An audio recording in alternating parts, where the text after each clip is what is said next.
BJP నోటీసులకు భయపడేది లేదని లీగల్గానే ఎదుర్కొంటామని MLC Mahesh Kumar Goud Nizamabad MP అభ్యర్థి జీవన్ రెడ్డి స్పష్టం చేశారు. బీజేపీ ఎన్ని కుట్రలు చేసినా ఎదుర్కొనేందుకు తాము సిద్ధంగా ఉన్నామని స్పష్టం చేశారు.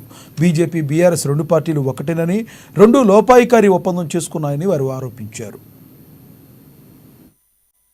ప్రపంచంలోనే బీజేపీ సోషల్ మీడియా దిట్ట.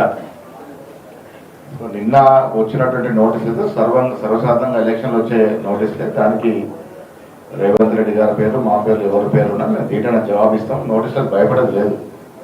బీజేపీ ఈడీని, సిబిఐని ఎంత విచ్చిలుగా వాడుకుందో అదేవిధంగా ఇవాళ ఢిల్లీ పోలీసులు వాడుకొని మాకేదో నోటీసులు ఇచ్చేదో బెదిరించినట్టు చేస్తుంది. దానికి భయపడేది లేదు. దీటైన రీతిలో జవాబు ఇస్తాం. కాంగ్రెస్ పార్టీ ఎప్పుడు కూడా తెలిసి మేము ఎవరి మీద తప్పుడు వీడియోలు కానీ తప్పుడు సమాచారం ఇవ్వలేదు.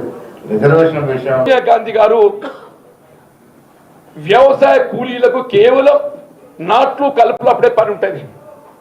నాట్లు కలుపులప్పుడు ఇతర సమయంలో పని ఉండదు. కాబట్టి వాళ్ళు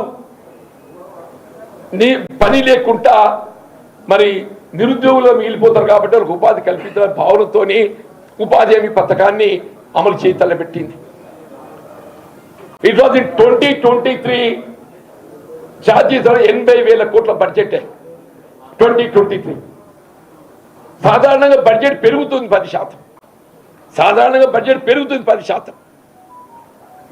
2023-24 70,000 కోట్ల కుదించిండు.